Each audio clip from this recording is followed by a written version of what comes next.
There we go. All right, let's go ahead and bring this to order. The Pittsylvania County Board of Supervisors Finance Committee meeting Tuesday, March 14th, 2019, 4 p.m. Main conference room, County Administration Building, 1 Center Street, Chatham, Virginia. Roll call, please. Mr. Spears? Here. Dr. Miller? Mr. Farmer? Here. Mr. Warren? Here. And I will also note that we have Mr. Davis in attendance. I do want to tell you, I talked to Mr. Barber today. He thinks he's coming down with the flu, and he will not be with us today. Appreciate him not sharing. And that's exactly what he said. He did not want to share it. Okay, do we have any revisions to be added to the agenda? Do I need to add you guys, or just let you guys run? No, we'll just give you a brief update before we get started. All right, open to any motions. Mr. Chairman, I move we approve the agenda. Second. All those in favor say aye. Aye. All right, first we'll go ahead and Kim and David. Give us a quick update. Yeah, we've learned two interesting tidbits this afternoon. Neither are good news. A bill passed in the waning moments of the General Assembly this year that requires us to allocate local funds for 2 new Commonwealth Attorney's positions based upon the number of cameras that we use in law enforcement. It was 1 camera for every 75. We have to come up with 2 positions that we estimate that cost of about $151,000. And then we also yesterday received an email from the comp board, and Kim's done the calculations today, and we're coming up about $92,000 short from the comp board. So we are now $243,000 out of budget. If you recall, we set aside $248,000 for you guys to play with. So our total available funds is $5,000. So we've got our work cut out. Other than that, I have no other good or bad news. Oh, fantastic. All right, let's move on to new business, constitutional officers, outside agencies. One brief note, we're going to be short on time today, so please stick to your allotted time so we've got another community meeting at 6 o'clock, I believe. So first up is Clerk of Court, Mark Skips. Yes, sir. Good afternoon. Thank y'all for letting me come over and just say thank you. Not to forget us over on the other side of the road.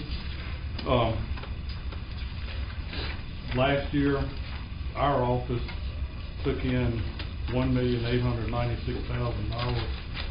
$1.4 million of that, of course, is state. Over $496,000 was to the county, and that comes from the deeds that are recorded, the taxes on those, concealed weapon permits, and various things, because we collect for the Commonwealth Attorney's Office, Sheriff's Office, Treasurer's Office, writing checks to the Treasurer's Office weekly or monthly, and then of course to the Board of Supervisors.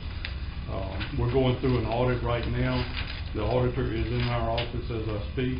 It's a 21-month audit, and so far so good. As Mr. Davis is chairman, you'll get a letter from the APA once they're completed, either their findings or not findings. But so far that's going well. And thank y'all for allowing me to be here, and I just wanted to let you know that we still over there trying to keep the lights on too. Thanks, sir. Thank you, sir. All right, next up, community action. Everyone, Rose? Ross, I'm sorry. Good evening. Oh, yeah, Ms. Ross. Mr. Spears, members of the board. Mr. Smitherman, thank you all so much for having us come this afternoon. I'm Evelyn Ross. I'm the director. This is Bill Light, who's my assistant. We also just wanted to stop by and say thank you. Thank you for your continued support, your past support. We know that in this economically strapped time, and I heard that message, we just want to say again, we thank you for your past support. Because without that support, we would not be able to provide as much services for as many folks as we do. We have 17 programs that we operate. And last year alone, we did 7,771 unduplicated clients. We have a waiting list already, so we thank you. We invite you to stop by and see us. If you have any questions for us, we're here. If you need us to do something special, just call us. And we again want to thank you for your support. Thank you very much. Thank you. Thank you. All right, well, we're getting there quick. All right, let's go ahead to the library. Got some. Here. What I'm going to read you, I also heard the message, so I'm here to thank you for the budget to the library that's included in the proposed budget, and to outline briefly the reasons behind the two projects that we were looking for funding for, and hopefully things will change and maybe an opportunity will arise. The first request that we had was for additional funding, additional positions at the Brosville Cascade Library. Currently, that library is operated 44.5 hours per week by 2 full-time and 1 part-time employee. We asked for another full-time and another part-time staff person so that we could increase the hours the same as Mount Hermon to 52 hours per week. That's a 15% increase. It would mean more evening hours and the introduction of weekend hours at that branch. We have heard loud and clear this past year as we've been looking at reports that we've shared with you for expanding library services, that people need to get to the libraries after work, and that's one of the problems in this area. And the school data that you'll see in the report and repeated here shows that, for instance, in the Stony Mill Elementary School, the PALS data shows that that's one of the schools that has higher numbers of students who don't meet the benchmark. It's only 3.5 miles from Brosville, but the limited hours make it hard for parents to bring children to engage in literacy and to access computers. We also learned from the school survey that they did for us last year on library services that 12 to 14% of the families in the Tunstall High School don't have internet access at home.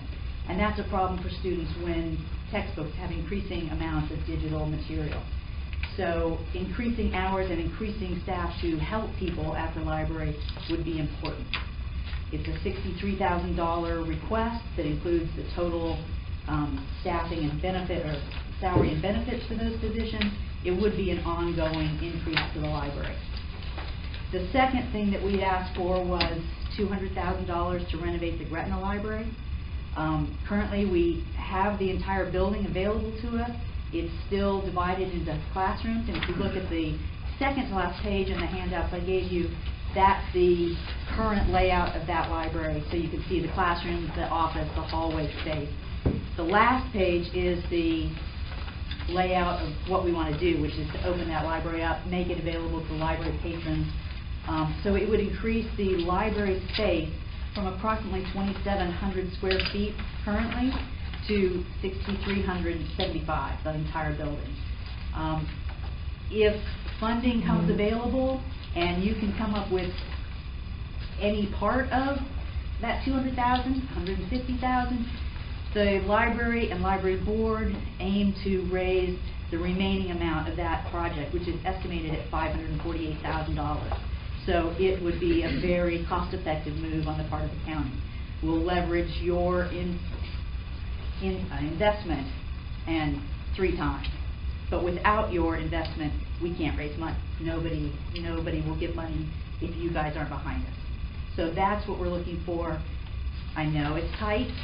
If things change, these are going to remain priorities for next year as well.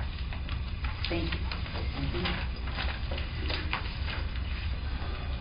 All right, Commonwealth Attorney, Ms. Bass. It's okay. Can I defer to the sheriff, let him go before me? Sure. All right. You want to talk about that?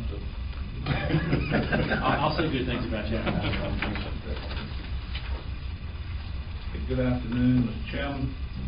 First of all, and I don't know if you know this, but Major Motley that works in our office, he lost his father yesterday morning. Mr. Motley is a longtime resident here in Chatham. I think he's 96. And so remember Donald and his family in your prayers.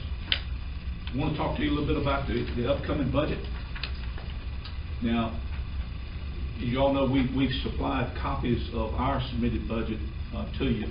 And I know you've all read that, looked over it, know it by heart. And we'll have a quiz on it at the end of this meeting. But Today's meeting is going to talk about review and justification for the Finance Committee to consider and maybe recommend to the full board.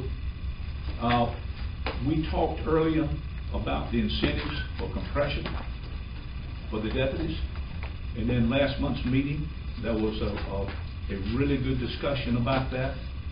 I think the conversation was that the deputies had been somewhat put back in the past, and there was a mention of $270,000 to be looked at to compensate those deputies to get them to an equitable place. Those deputies that had been here for a while.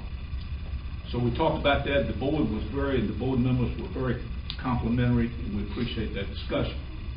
We would also like for you to look at the budget as presented by both the county administration and our office. As you'll see that there were significant cuts, retention and recruitment, salaries, overtime, the record service, repairs and maintenance, the list goes on and on and on. Undercover account. Undercover account now stands at about $36,000. That means that for the next 12 months we could buy a kilo of cocaine and maybe a pound of marijuana. So if that's what the position that you want us to be in to fight drugs in this community, please help us to look at those costs. That's an important part in our community. We constantly get calls. I'll show you a slide in just a minute on the number of calls we have about drug activity. By the way, I'm going to send you all a copy of this PowerPoint. Mr. Smith will save on that ink. That's right. So that will help us a little bit. So how can we do it? And we hear year after year, you know, we want to help, but this year is not the year. We'd love to help. This year is not the year. Well, 2020 is a year. We don't need to kick that can on down the road any further. The money was identified, I believe, in last month's meeting, and you can read that. We reestablished the parity in the salaries. A good conversation. We all left here with a really good feeling that evening, but a few days later that changed. And we would ask you to please think about those changes. Now, here's how we can help close that gap. Right now we have about $167,000 in vacancy savings that we can ask from the comp board to send to the county. That may be able to help offset some of the costs. That money is already appropriated by the compensation board through the legislation. So that money is there waiting for us to bring back to the county. We also ask that you might think about the legislative committee looking at some type of assessment fee on businesses that provide security and security alarms. I'll show you just in a few minutes how many, well, there is a slide of that. And I went back to 2012, and through our CAD system, we had responded to over 21,000 burglar alarms. From that, maybe 2% were true burglars. I'm sorry, what was that number again? 21, a little over 21,000. Thank you, I'm sorry. That's fine. If the legislative committee could maybe take a look at that and look at those businesses and homes. And here's what happens. Many times we'll get to a residence and there's no keyhole. There's no one to call. So we do leave a note that we've been. We leave a door hanger that we've been. So maybe that's something we can take a look at for some type of assessment.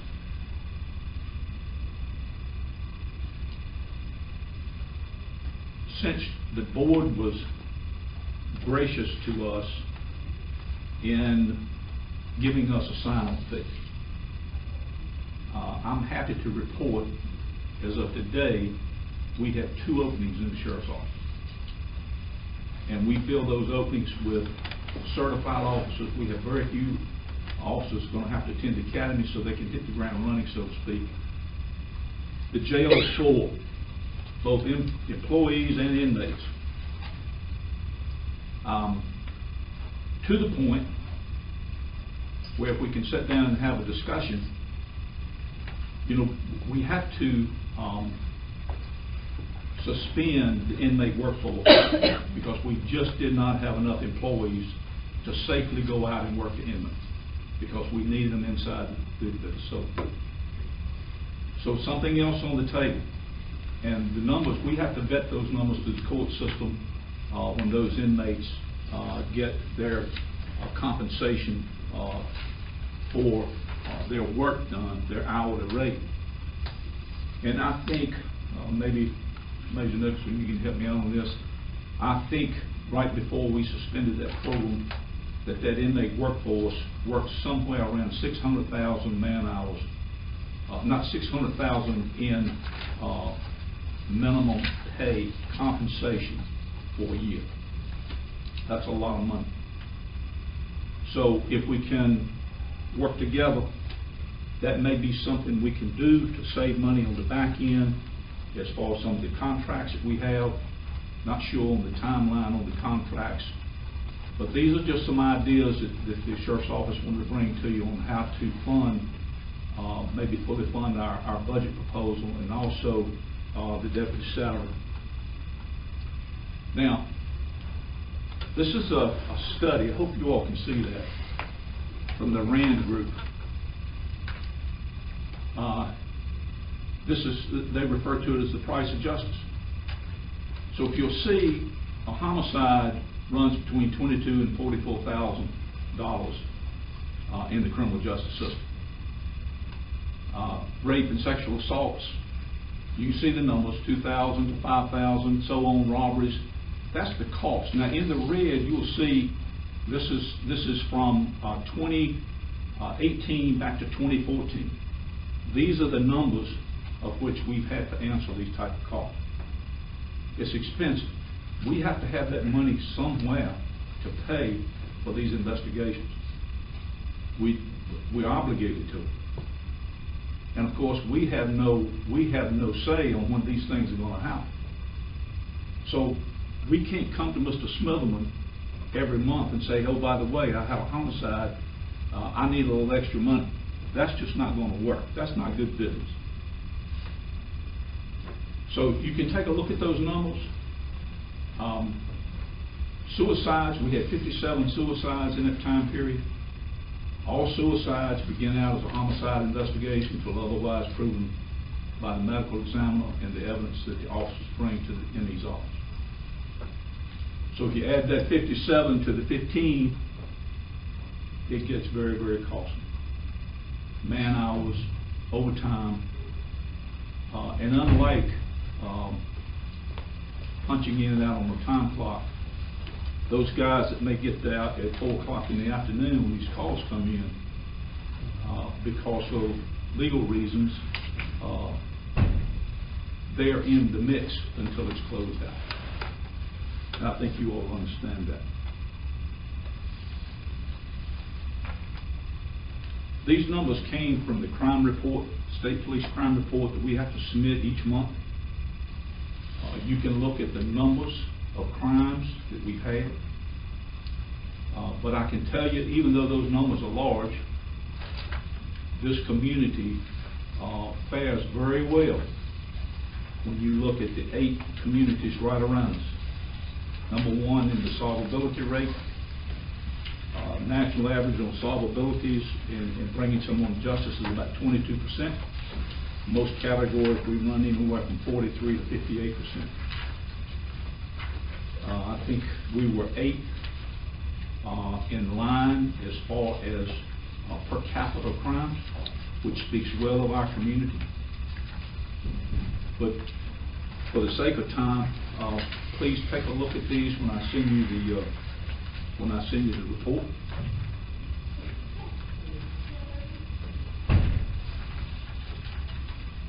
This graph shows you our budget and how it's declined over the years, and that's from level funding. The percentages differences from what's been asked and what's been received. So you see, we've been in a decline for quite a while, running sometimes on a shoestring budget like many people. But if we have an event, we need to be able to respond and respond in a professional manner. So this diagram will show you how our budgets have fared and where the priorities are. Now,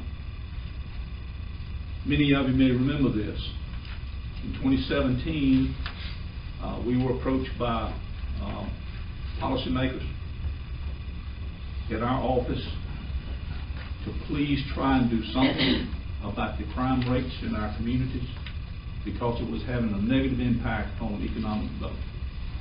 We did that. We did it. We set out with a plan. And in a series of meetings over a period of about 6 months, we incorporated both local, state, and federal partners. Mr. Warren was a big part in that, in helping set that up. And from that 26-month investigation, there were multiple indictments of gang members in the city of Danville and in our county. One of the 4-star generals was living right over here off of Main Street. So we are not unaffected by their presence. Up until about a year before that, he was a student at our local high school where he was passing out applications for people to become members of the Bloods and the Crips, the Rolling 60s and the Millers. Right now, there are 22 people that have been indicted. There are more to be indicted. It is not over. But to be able to do that, to be able to bring that influence to its knees, we have to have funding. It doesn't happen between 8 and 5. It happens on the weekends. It happens after midnight. You read the paper. But we are very, very proud of our partnerships. From that, we have one deputy who received national recognition for a task force officer with the FBI. He was called to Washington, D.C. and given an award by the director. And that came because you all helped us fund our cybercrime team. Without that training, money, we would never have been able to get into the social media accounts lawfully. So your investment in us has paid off, and it will continue to pay off. We're going to work hard. I know everybody has their challenges, but we put that money to really good use. Here are some of the recent cases that we worked.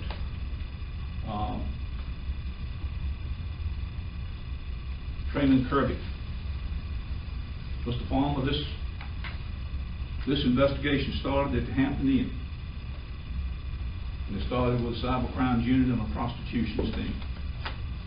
And from that, Mr. Kirby was arrested. He's now serving 15 years in the federal penitentiary. And listen, I know that's not language that we just sit around and talk about, but I'm happy he's back because he was recruiting young girls from Rocky Mount High School, any school that he could get introduced to. From that one investigation, we had 9 young women that we reunited with their families. They were from all up and down the East Coast. 1 juvenile.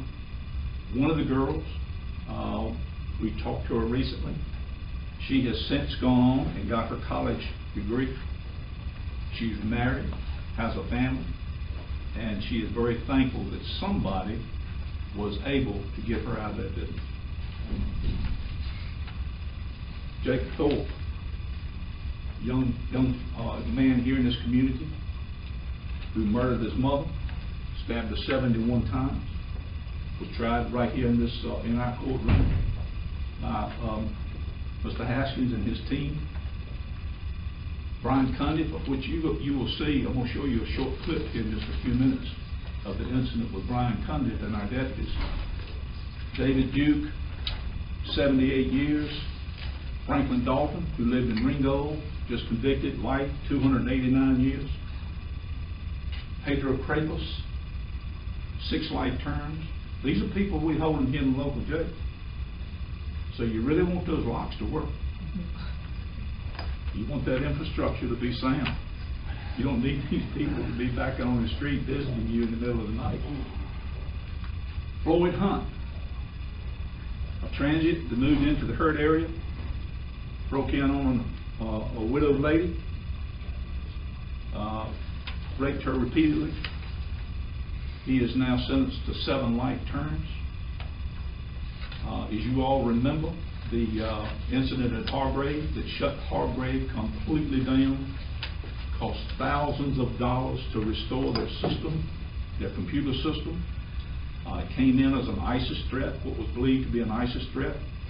There again, your investment in our cyber crimes unit, we were able to identify that young man who lived in West Virginia, and he has been through the juvenile system and repaying some of his debt. I know you remember the little autistic child that went missing. Was missing for several days. Hundreds of man hours. So where do we get that money from? And I'll tell you, those people who allow those days, they'd work for free. But they shouldn't have to. But they'd work for free because it had a great outcome. Jason Davis. These are the cases that's coming up right now that's going to be occupying our time and our courts and our resources. Philip Giles, he has been convicted, but he's awaiting sentencing. He murdered a young man on Kadesh Court in Blair's. Jason Rigney, just this week, our Commonwealth Attorney and their team successfully prosecuted Jason Rigney for first-degree murder using a firearm. A gruesome murder that took hours upon hours and hours of investigation to put that case together. Still pending, James Hooper, the road rage case in Blair's.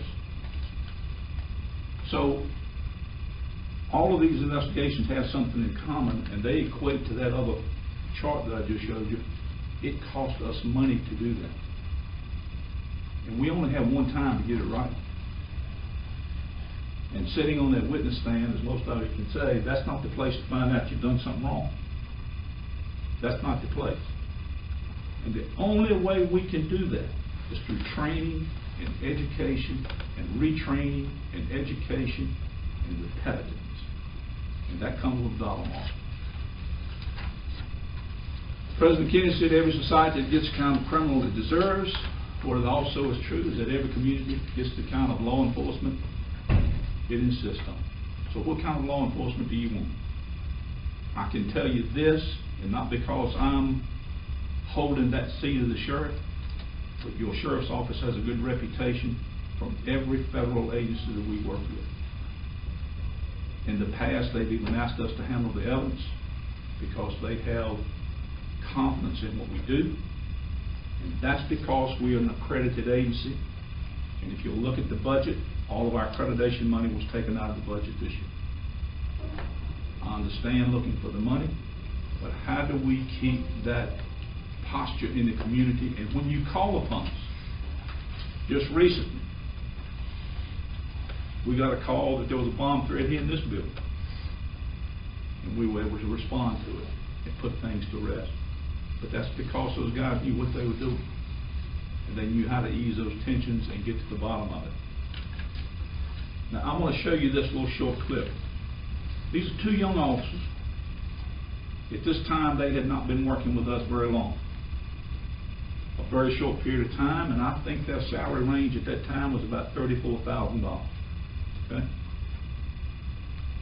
Now, let me warn you, there may be a little graphic language. I don't see any juveniles in the room. We're all adults. I'll give you a little backdrop. This was in the Keeling community. Late one afternoon, office gets a call of a father having trouble with his son. Kind of out of hand, but not unusual. So 2 officers respond. The reason there were 2 officers was because of the recent shootings of police officers in domestic situations.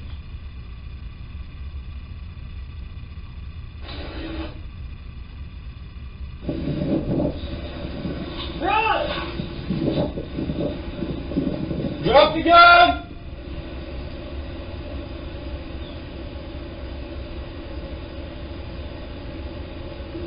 No.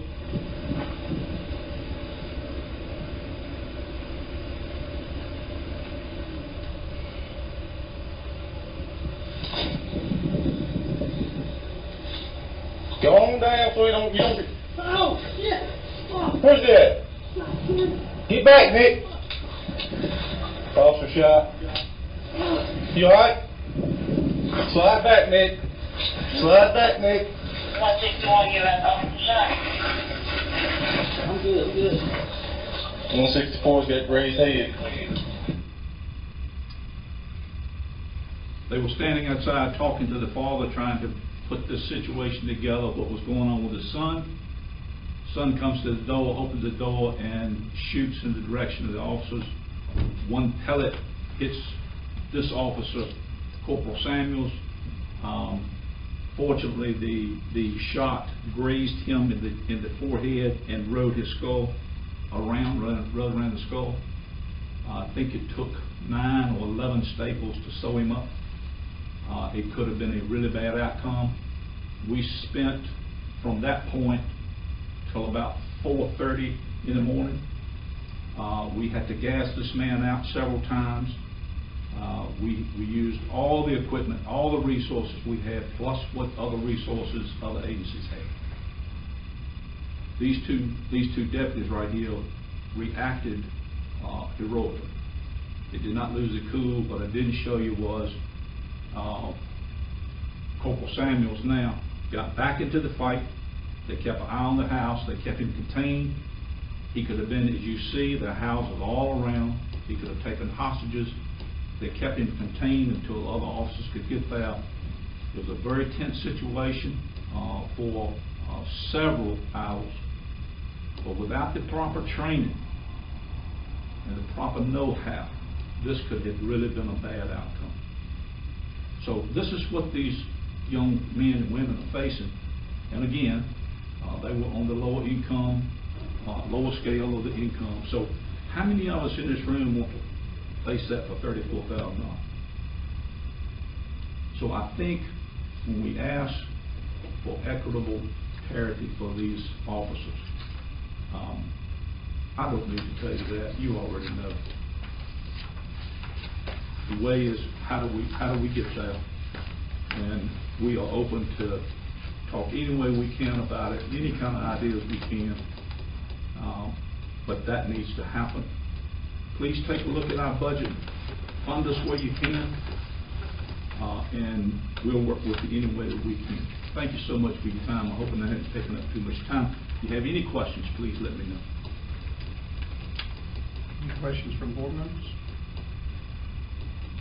Just have one, Sheriff. We've been working on the fire and rescue ordinance, and one thing we are looking at are alarm calls. I can't remember the exact number. What would you consider a nominal fee for these fake alarms to kind of recoup any costs? I've talked to other agencies that have something like that in place. After the third call, after the third false alarm, they assess them at $25 a call.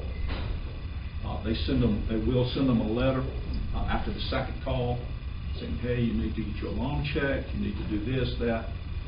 Maybe have your company come back out, take a look at where the motion sensors are. But $25 per call.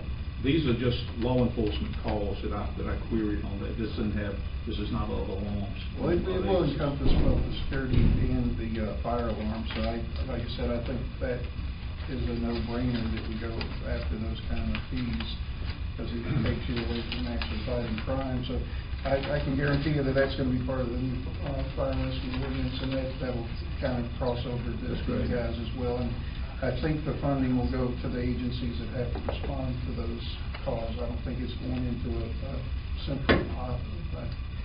Don't quote me on that. I have to go back. We haven't had an ad hoc meeting in a while. I think that's just where I wanted the money to go anyway for the ones that were having to respond to these false alarms. So just to give you a little bit of feedback on that, so we are working on that. That's been a concern. That's great. That's great. All right. Well, if no other questions or concerns, we can move on to Mr. Haskins. Thank you all. Thank you. Sheriff took all your time, Brian. That's fine. I'll probably do it.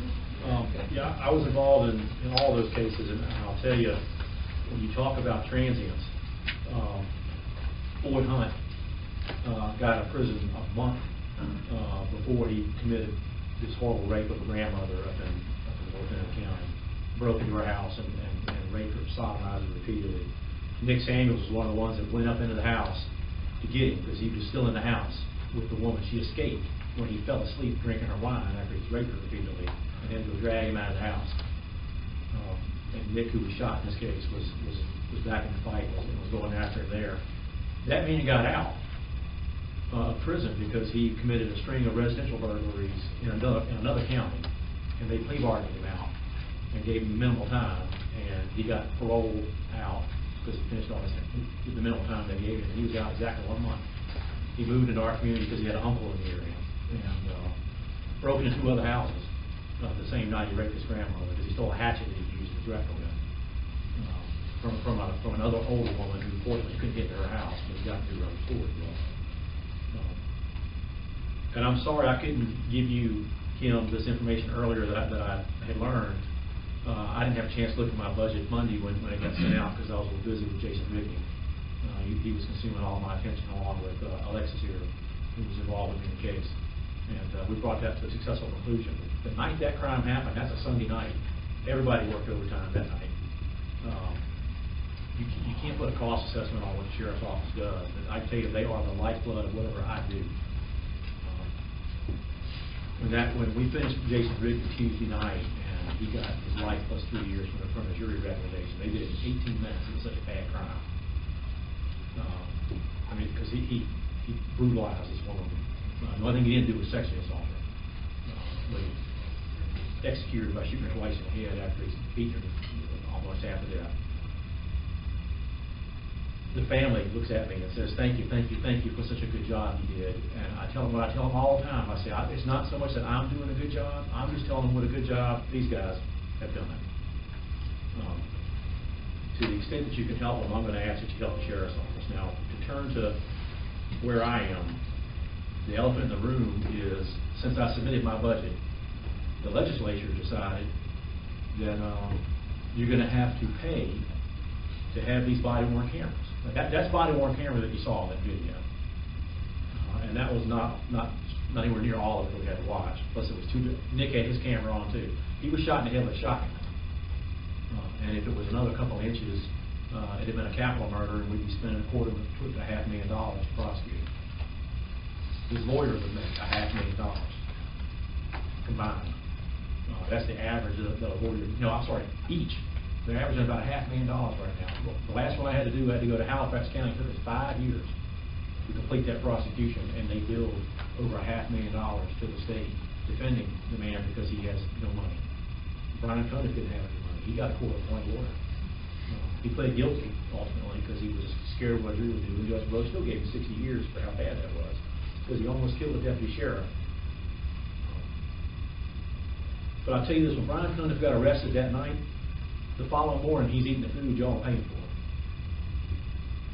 He's getting the ibuprofen and insulin or whatever else he's on out of your pocket in the jail that the sheriff's got having to pay for.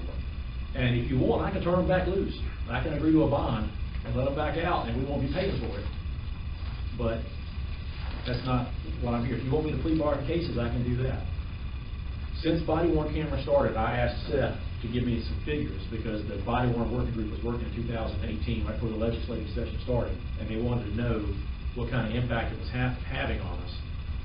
And Steph sent me the information that in 2.5 years, the sheriff's office had recorded over 46,000 hours of body-worn camera video that we were responsible for most of dealing with it. And that's 5 years of body-worn camera video, if you stack it end to end.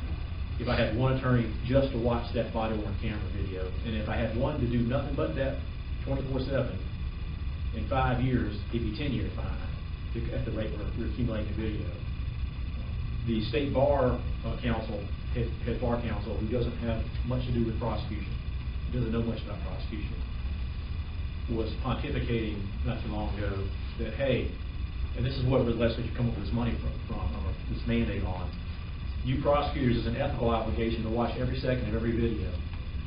And I said, well, in 2.5 years, made over 2,700,000 seconds of video. I said, I can't watch it all. And his answer was, well, you might have to prosecute less crime then. Or it's going to be an ethical violation if you don't watch the video. That's the answer they gave us. And then the legislature put this mandate on you. Now, I will say this, because y'all weren't expecting to have this dumped on you today. I know Mr. Smitherman wasn't, Jim wasn't either. The language says 1 for every 75. I have clarified with the compensation board through our liaison, the compensation board, that if you have 76 cameras, because you're over 75, you owe another position. So it's 2 positions because they have about 84 cameras. And you can't take them out of service because they count the ones that are out of service to get us under the number because they don't want people doing that. This is all on top of the 3% raise that's going to hit the county a little bit too, that the state's given the raise for, which y'all got to cover the additional fringe on. So I know this is going to be hard on you. The compensation board views this language as I do this way because it says we can work out a different agreement. You don't have to give me 2 full positions. So I am willing to talk to y'all about potentially taking 1 position and trying to use some of the money that would be required for another position to save y'all some money, but give it to some of my attorneys. And I'm going to tell you why I'm going to do that. I've had this conversation with Mr. Smith, and to the extent that we have been helped, thank you for that help. But I'll say this. Does anybody here know my percentage of turnover in 5 years that I've been in the Commonwealth Attorney's Office? What's the percentage of my office attorney staff that's turned over for more money to go somewhere else? 180%. 9 attorneys have left me to go make money somewhere else, better money somewhere else. Jim Childress, my highest paid attorney, left me because he had twins and didn't think he could support that family on the budget of the highest paid assistant that I have. Aubrey Gordon left me to go to Tennessee to make better money. David Pittman went to the rest of them went to prosecution offices. Halifax County stole 1 for better money. Prince William County stole 1 for better money. Nelson County with 14,000 people stole 1 for better money. Danville stole 1 back for more money. Chesapeake stole 1 for more money. Roanoke County stole 1 for more money. And the one that sticks in my craw the most was the Division of Child Support Enforcement took my 3rd highest paid attorney and said, we'll give you $8,000 more to come prosecute deadbeat dads for child support than the county will pay you to prosecute murderers and rapists. And she couldn't turn it down at the time. Now, I got her back. Molly's her name. Because she didn't like that kind of work enough and had prosecution in her blood. And she's back as my chief deputy right now. This position came open because Nate Griffith left me and went to Roanoke County to make better money. So I want to talk with y'all about how this is going to work. But the compensation board says this has got to be done by July 1. And frankly, even if you give me 1 position or 2, I don't know where I'm going to put them.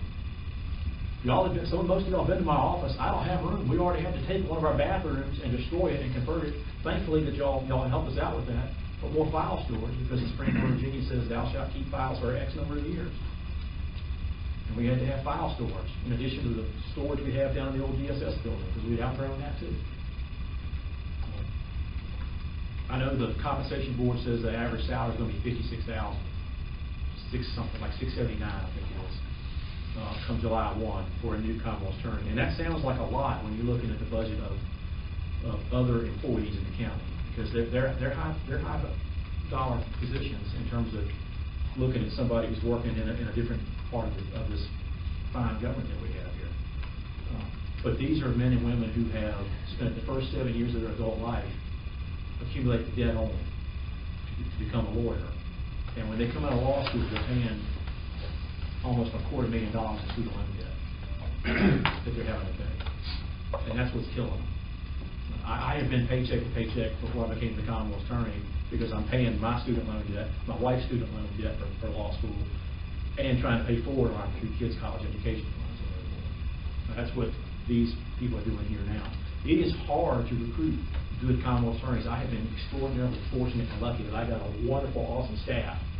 3 of them in the room right now that go to court and stomp on defendants for y'all to help keep them in jail when they need to be in jail and prosecute these cases for them. But I can't keep getting lucky when they leave. I can't keep getting lucky. I'm going to get somebody bad down the road and we're going to have problems. And even then, do you want to have somebody who has only 1 year of experience going up against a 30-year-old veteran, a 30-year veteran criminal defense attorney when it's your house has been broken into? I need to keep my employees if I can. So I'm willing to talk with y'all about this. I am sorry that I guess that's a little lie. I'm not sorry that I'm getting help from them, but this is an unfunded mandate that y'all get shoved down your throat. And the Senate and the House have passed it. It's part of the budget, and whether the governor signs it or not, they're going to override it if he doesn't, I think. And it's coming. So and the reason why they do that is they say y'all made that choice, y'all did the body worn cameras, y'all got to pay for it. Now, the last thing I'll throw out is this: in addition to, the more you help the sheriff, the more it helps us, definitely, because we live off what they collect for us. So we live off the cases they make. Because if they're not able to put the overtime in to work these cases, then I don't have the secure evidence to convict somebody. The last thing I'll say is this: that the towns all have. I haven't mentioned this to anybody else yet. Towns all have body worn cameras now, and all 3 towns are living for free off this state budget demand that's put on y'all. They got a local budget priority. I'm willing to talk with them as well about how they want to have. They may ditch body worn camera altogether if you ask them to chip in a fair share towards this, but they're all involved in it. And I'm sorry, but I'm not sorry, because the more employees I have, the better I'm going to be. And if I can pay to keep them, because I'm tired of losing them. I'm tired of being frankly, I'm tired of being the minor league that have people called up and go somewhere else because they make less money after I train. I'll open up if y'all have any questions. Any questions from the board members? So, Mr. Haskins, you're saying it's a possibility of perhaps having one additional position within the funding for number 2 would be spread out between your current team? Is what the way they did it, and oddly enough, they kind of gave me the power, because I can say, give me 2 and you got to give me 2, or I can say, let's work something else out. The language reads, any locality in the Commonwealth that employs the use of body worn cameras, go on past that, shall be required to establish and fund 1 full-time equivalent entry-level assistant Commonwealth attorney at a salary no less than that established by the compensation board for an entry-level Commonwealth attorney at a rate of 1 assistant for up to 75 body worn cameras employed, and 1, if you go above that, up to 150, and if you get 151, you get 3 with the positions. It also says this, because some jurisdictions, Danville had already provided one before this came out. Virginia Beach gave up, I think, 4 Commonwealth attorneys plus some paralegals to cover theirs. So some jurisdictions were already paying for that. Norfolk, for example, has 473 cameras. They didn't give them a single person to help. They're going to catch it hot because of this mandate. But it says, however, with the consent of the Commonwealth attorney, a locality may provide their Commonwealth attorney's office with additional funding using a different form than that stated above, needed to accommodate the additional workload resulting from requirement to review, redact, and present footage. It took me, when Jason Rigney, Monday afternoon, cross-examined my key witness, his sister, who testified that he confessed. He impeached her by pulling out of a 50-minute video 1 quote where she got something wrong about the facts in the case. And it took me 3 hours that night by myself to find the 8 minutes that I could use that were admissible, because frankly, he talked about killing other people to her. And we had to edit that out because you can't put that into evidence. And I had to go through, it took me 3 hours to edit 50 minutes of video down to 8 that I could do. You can't just watch this body on camera once, you have to watch it, because it's not studio quality sometimes. This was excellent quality what you saw there, but a whole lot of his people are mumbling, and you have to back it up 3 or 4 times. What did he say? To get it right. It hurts defense attorneys to see it too, but I'll tell you, if you see that video, every single one of them is just like that in terms of professionalism from that office. The number of complaints that y'all get on officers, I know has gone down, because they get caught lying about these complaints when they come in and get to see the video. So we can, Dan, I'm sorry, I was a long way to answer your question, Dan, but we can, I am open to talking about something that would cost less than 2 full positions. And at the same time, help out my staff. I think we could get it done with one assistant. I'm willing to at least try. And we have to have a written agreement in place by July 1, and we have to renew it every year. Or change it every year. Mr. Haslett, if we can work with you and can get it to 1, you still want additional funding for that second position to be able to take care of some of your people? Is that what I hear? That's exactly what I'm saying. Yeah, But not maybe not to full 70. Well, I would love to ask y'all to give me, you know, over and above a second position and give me more money. But you know, the problem with socialism is eventually run out of people's money. Right. And I understand that this is not my money. It's not y'all's money. It's all of our money that we're responsible for taking care of. And I think we can responsibly do it by costing less than 2 full positions with fringe, by doing 1 additional position. But even 1 person, you're going to have to spend some money to find out where I'm going to put them, because I'm busting at the seams now. That begs my next question. Yeah. Do you know if, with the elimination of the library and stuff, and this may not fall in the right question, do we have any open space over there for you to have somebody that may not be directly in your office, but's in the building? I don't know. Ideally, I would need them to be in the office with me, because we all participate together, and we're all working together. They're all coming and asking me questions all the time. Could we use files somewhere else under lock? Old files, yes. We already have old files down at the social services building. We got 3 different rooms down there full of files. Well, I'm just thinking about, this is dumped on us Exactly. at the last hour, and usually with stuff like this, there comes some expenses with getting the infrastructure right to accommodate, especially when you go look at his office.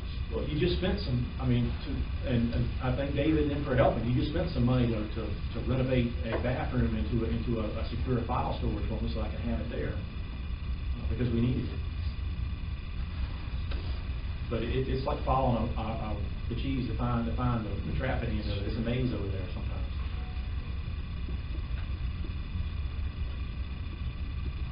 I'm just telling you, I'm ready. I want to work with you on this. And what I sincerely hope doesn't happen is that you say, we got to give Brian this money, so we can't give it to the sheriff. His men and women, I work with them today. I have never been as proud to work with these guys on these big cases and what they do. Because every single one of them involves extra expense overtime. Y'all, to your credit, came up with money to help us search the landfill for a gun in Mr. Riggs' case that we didn't have. We didn't find the gun, but it assuaged the jury's mind to say that we looked. And we looked and we looked and we looked. We ended up finding the cell phone to help prove the case that he said he threw away to her, which proved her telling us the truth. But cases like that cost money, unfortunately. And none of us in this room was willing to look a victim's family in the eye and say, your daughter's case isn't worth it. We're not going to spend the money. We don't have the money to spend on your daughter's case. Nor can they come back to you when the case happens. They got to search right then. They don't have the time to get on the next month's docket to come in here and ask for an appropriation. That's an issue. I will say thank you for not cutting my budget. I did, to the extent that Penny saved dollars. We agreed, and Kim had asked about this. We will give up some of our collection money, our collection budget, because we're not having to work collections and the money is still coming in. I made a decision that when the state gave us an option to be in charge, to take collections locally, we're averaging $36,000 a year that comes into the county's less than $200-300 a cost. Comes in every year on average.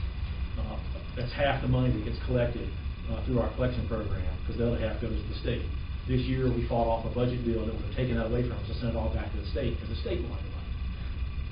But we kept it local, so that's money you get, that you've been getting since 2012, when David started that program. I have one other question. Yeah. I've heard you make these comments several times, not in this arena, but in others. You know, you have a real problem with getting things back from the lab. Absolutely. DNA. You know, we're getting this because obviously the body cams are a solution, but it creates problems with manpower. Now, how long before we're going to get that mandate down? They have hired, they have gotten rid of in the Western lab. We don't have a question document examiner anymore, which is handwrite exemplar, so we have to rely on the Secret Service for that now, or the FBI for that. The FBI was involved in trying to get into our phone. In our case, we sent that phone to Quantico, and that cost $250 every time the drivers were taken up there. But they eliminated that position and taken that money and put it into forensics. They're hiring more forensic analysts, because Floyd Hunt is a perfect example. He went into jail. We had a preliminary hearing. I refused to let him out on bond, because I didn't want a man who just got out of prison in a month and raped and brutalized a grandmother in his community. I didn't want him back out, and I said, Mike, you left feed him. You know, go cut the cabbage. You know, whatever they had to do. Because we kept him in jail, in his preliminary hearing, the Constitution of, not the Constitution, state law in Virginia says, thou shalt try him within 5 months or turn him loose free of charge. And he gets a free pass on everything because it's a speedy trial. DNA took 6 months to come back. I tried him without the DNA evidence. We still convicted him because the case was so strong. But the DNA evidence came back a month later and said, yeah, y'all were right all along anyway. But it makes it a bigger problem because the defense attorneys using it against you. Well, they use it against me. But where's the DNA? Where's the DNA? They were using it in that case. Jason Ridney, we got the DNA 2 days before the deadline to file it. And we couldn't continue his case again because he was 2 weeks from his speedy trial date, or otherwise Jason Ridney would be walking free right now, and I'd have to turn him loose and say, you will never answer for Heather Madeline Bernard's murder. But we got the DNA, and that guy cleaned up behind himself, changed clothes over top of her dead body. But he just suspected her blood on his shoe. And the next night, because they were working overtime, Molly Motley and James Davis and Nathan Spencer were all, and Jason Colbert were down in Danville with Danville officers at the Economy Inn and the Executive Inn, and they found Jason Ridney down there wearing shoes that had her blood on it. And the lab says that's Heather Madeline's blood. The chances of somebody else's blood is greater than 1 in 7.2 billion. That's good evidence. The better answer, Bob, is we have to call in these major cases and say, please put us at the front of the line. Because if somebody shoots the governor, that DNA is going to be done in a week. Because that's how the lab works. And it costs money, between $16,000 and $28,000 for every DNA test. But that's a state cost. And the question is, we can't look at it from the state's not willing to look at it and say it's not worth our money to give the family, that loved ones, a piece. And I'm just asking the county takes that same action. Thank you. I don't have any other questions. I don't think to say if y'all got any other questions, I'm glad to answer them. I'm willing to work with you all I can on this budget issue that has been dumped on all of us. Thank you. All right. Okay, we're busting our timeline, but we can go into discussion. Got 20 minutes. Mr. Scared, Yes, sir. let me just say, the night Jason Ridney was arrested, Special Agent Smitherman was with him. That was a good luck charm on that He got guy. to see him firsthand. He was doing a ride along that night and couldn't pick a better night to see those guys in action. He performed admirably, and he needs a Lock in the car but we'll take some of his money and put it aside. He hasn't volunteered to go again, has he? Oh, yeah. I was riding when you found his cell phone too. That was a good luck charm on that guy. Sheriff, I believe I heard that you didn't give him a badge and he was handcuffed the whole time when he was back seat. We won't go into that. That was a budget We'll negotiation. talk about it, okay. That's the next time you ride.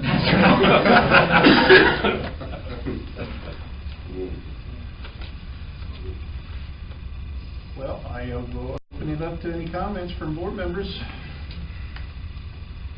I know the news is not good. Can someone explain the second, what was it, I was trying to take notes, the comp board ad for 92,000? Can someone explain that? It's a revenue estimation. Right. What I did is I knew that the comp board had agreed to give 3% to constitutional officers. So I run the figures before we get official figures from the comp board.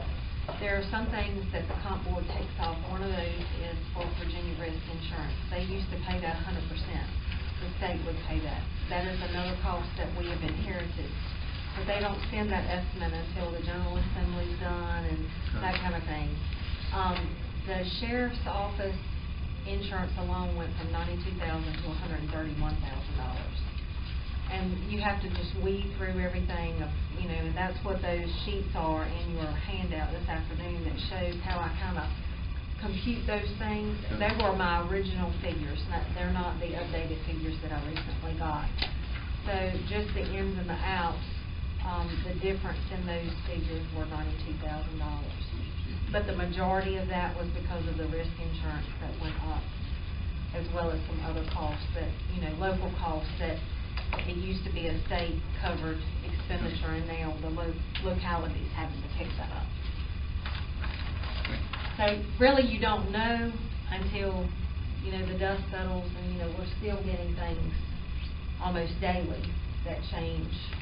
I got calls from Shirley last week, in the last couple of days, about some of her estimates, which I haven't gotten those figures either. So just know that, we're giving you estimates that's based on the best data we have at the current time, but those figures do change. We would have to raise taxes 2 cents this year, minimum, to cover the unfunded mandates that the General Assembly passed this year. 2 pennies. So that's 2 pennies that we're not able to plow into sheriff's cars, plow into CSA, plow into social services, plow into anything else we do. We got to raise 2 cents on the tax rate just to cover the General Assembly's action this year. And we're not going to do that. So we're going to eat. And that's how we got in the hole we were in before we corrected it last year. We kept eating all these demands from Richmond without raising revenue. And we're getting ready to do it again. And there's not a single comp board position that you all don't fund something on. So yes, we have comp board funded positions. But they don't pay 100% of retirement. They don't pay 100% of anything. And if we have given raises in excess of what the compensation board has given, they're only going to give you the amount of money that they've agreed to. Yeah. I see Ms. Bayless has put a request in as well. She wasn't able to speak today. All right. I will say about Ms. Bayless, I haven't read her letter. It came in late this afternoon. She did request a pretty significant hardware expense for poll books, for computers to run the elections. I can't remember the request. I don't remember how much it was. Was it $100,000? Maybe so. It was So part of it. let's just say it was $100,000. We have significantly cut that back to maybe 20. What we did was contact her vendor, find out the hardware requirements for these poll books. We have done the research and found a sufficient piece of equipment for that need at a cost of $350 a machine instead of something like $2,100 a machine. So we have recommended funding, was it half of the poll books, or actually a little more than half.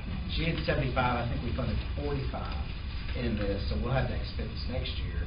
My point of bringing this up is we are constantly trying to find cheaper ways to get things done, but not minimize the requirements of the job. So we were able to save tens and tens and tens of thousands of dollars and still advance the cause of the elections board next year.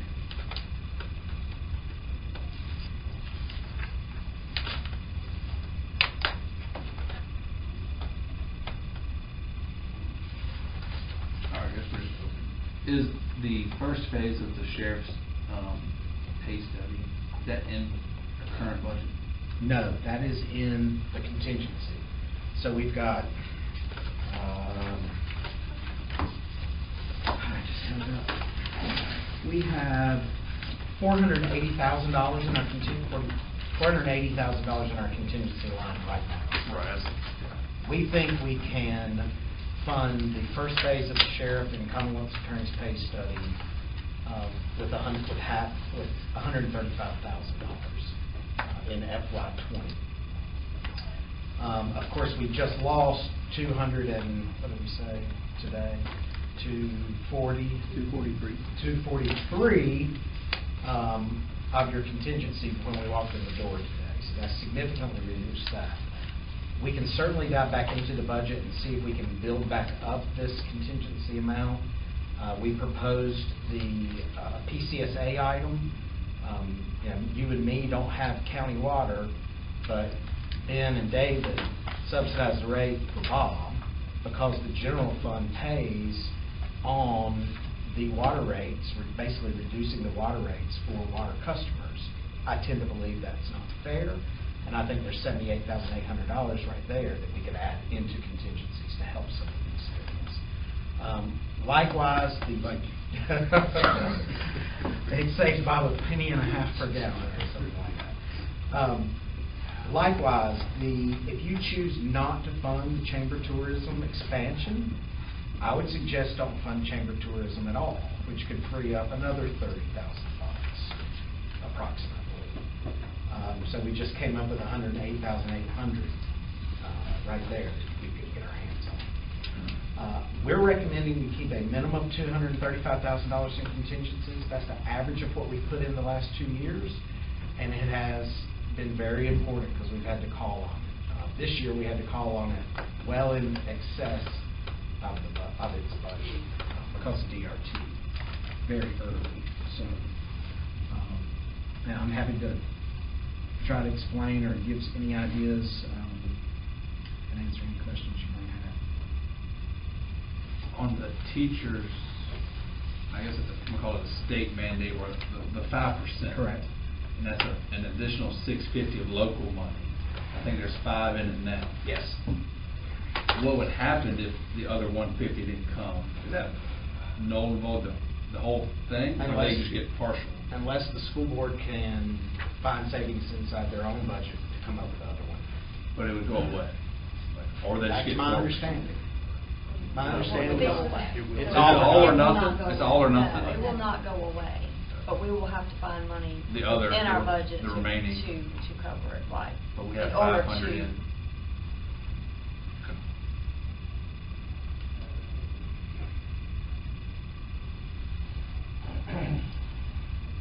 My question is, you know this budget better than we do probably. Is there any other areas for savings that you could throw out there that would help with the contingency fund?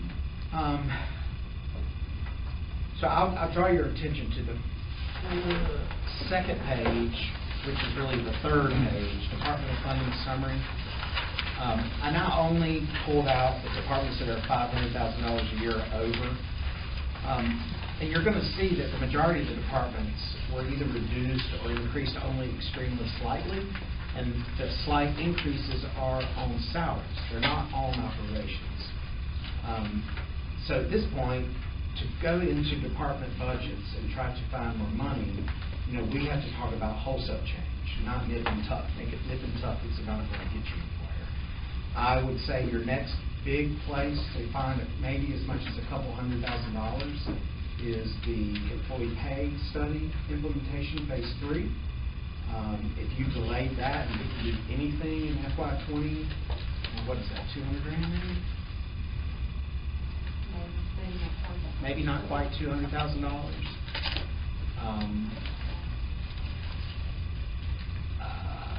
After that, you're getting into capital. We reduced capital this year considerably. We still were able to fund, I think, 6 patrol cars and 1 transport vehicle. That's $200,000-ish.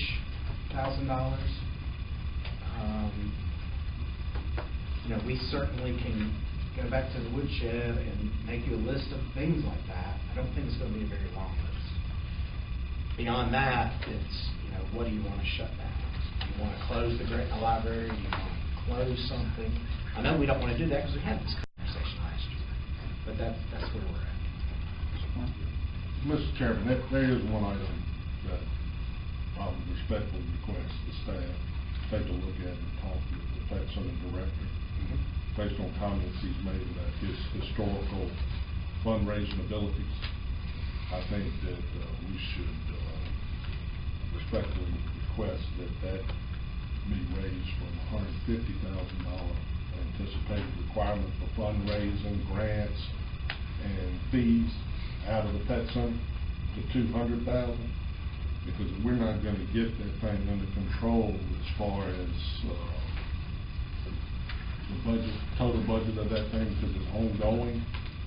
If they can't do a better job at funding themselves, then we need to look at policy changes, procedure changes, so that they can fund themselves more than a larger percentage. That puts $50,000 more back in the too. Yes, sir.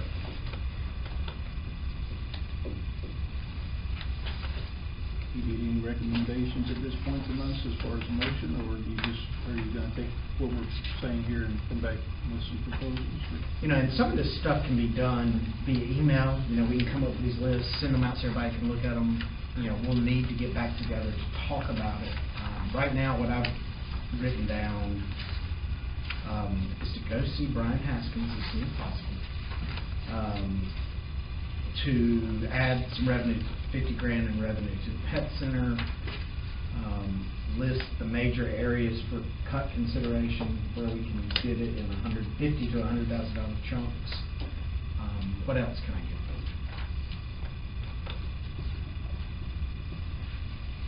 You can get the lottery ticket that'll make up a difference.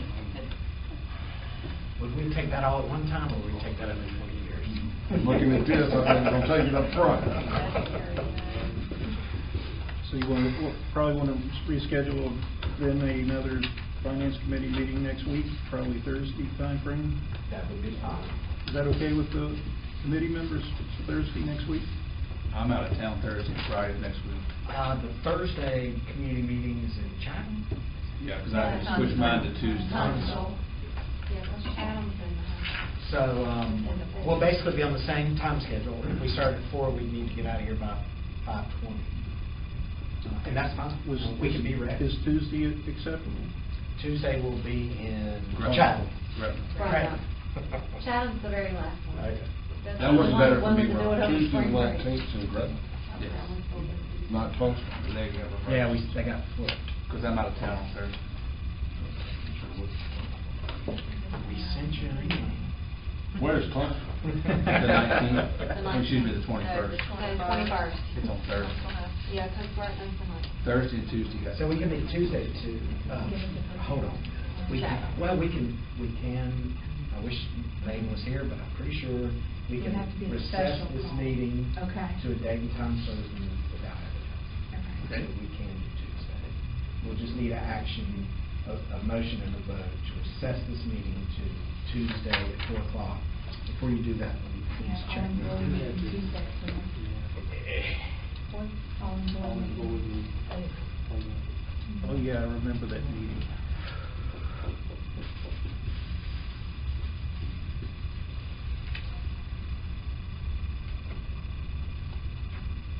Well, we could take recommendations from Ben. What about, for Thursday meeting. we have a meeting in Danville at 5:30 Monday.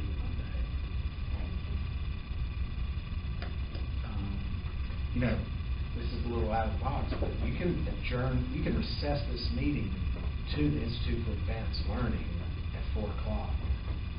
And we can meet there, and then we're already there by 5:30. That'd be fine. What about Wednesday? Wednesday looks good. You're I'm out. out of town. Nope, I can't. Okay. Monday would be fine with me. But I'm happy to be on with that. Yeah, as long as you guys can get all the information Monday. we're requesting together by that time, you think that'd be possible? Thursday, Yeah. Friday. No, it's a work. I'm just too I wish I could. Oh, yeah. Yeah. He sold his golf clubs, he can't play. So is plenty good with you guys? That's fine with me. Tuesday didn't work. We have an all-employee meeting. It would be very difficult for us, for Ken. How about y'all just do Thursday, and I'll just give my recommendation. I don't think I'm gonna make it on Monday. Okay. I just can't. How about April? I don't know, but I definitely can't. I Get can't- down there any sooner. Well, he's right, because I can't do Monday. I'm not Okay. going to Monday. I'll be last minute getting back again. That's right.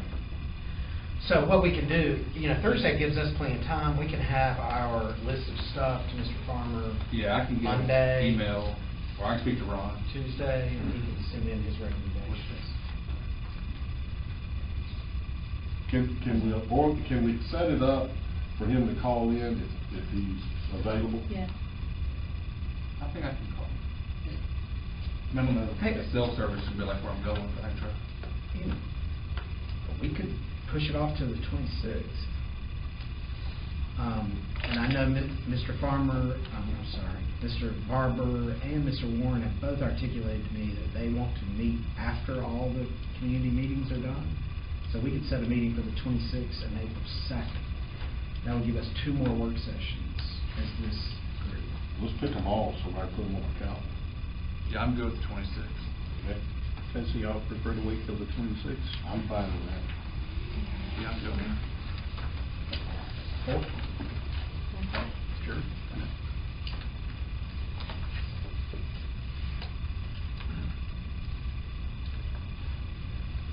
And we'll have a little more time because it's in Chatham. And the second, April 2nd.